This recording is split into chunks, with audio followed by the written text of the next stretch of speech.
أعزائي المشاهدين، أهلا ومرحبا بكم في حلقة جديدة من حلقات برنامجنا المذيع.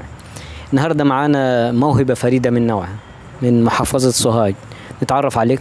الاسم عمرو عبد الناصر أحمد عرفة، السن 28 سنة، ساكن في سوهاج نفسها، خريج كلية الشريعة والقانون.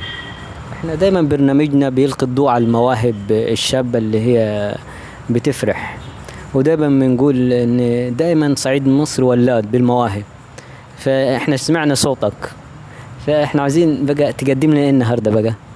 الإنشاد أغنية قمر المنشد مصطفى عاطف. ابدأ كده معك. وأجمل منك لم تراه قط عينا، وأطيب منك لم تلد النساء،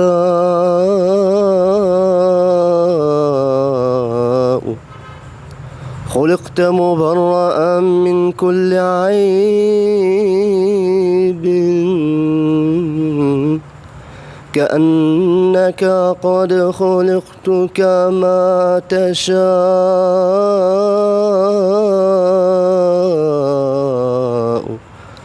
قمرون قمرون قمر سيدنا النبي، قمرون وجميل وجميل وجميل سيدنا النبي وجميل.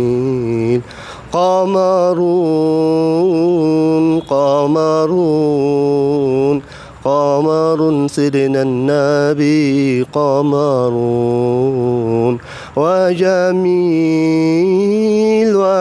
وجميل وجميل سيدنا النبي وجميل.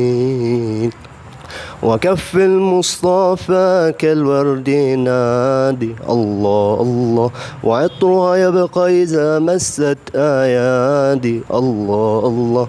وكف المصطفى كالورد نادي، الله الله، وعطرها يبقى إذا مست أيادي، الله الله. وعم نوالها كل العباد، وعم نوالها كل العباد، حبيب الله يا خير البراء. الله، يعني بصراحة صوت جميل. مين شجعك على انك تمشي في طريق الانشاد، او مين اكتشف موهبتك في البداية؟ اللي اكتشف موهبتي انا الحجة، الله يبارك لها، يعني فبتقول لي انزل على اي قصر اي فني، روحي قصر الثقافة. وانا نزلت على قصر الثقافة، جابني استاذ خالد خطاب، الله يكبر عليه. هو انتقدنا نعم، بس جاي يعني ايه، كل حفلة يجي بيقول لي لا تعالى معنا. واستاذ حسن الدالي، الله يكبر عليه، برضو شافني في الجمعية فقال لي خلينا انشد معاه في الجمعية. والاستاذة ياسمين اشرف برضو شافتني بنشد، فعرضتني على الاستاذ احمد جلال في النقابة هنا، في نقابة المعلمين، فخلاني اشارك في الدعوة معاهم وانشد واعمل كل حاجة معاهم هناك يعني. بس الاكثر شخص اكتشفني امي وابوي. احنا دايما بنشجع المواهب الجديدة في برنامجنا، وان شاء الله معاك مستمرين، ان شاء الله تبقى حاجة تحقق كل اللي انت بتحلم به ان شاء الله.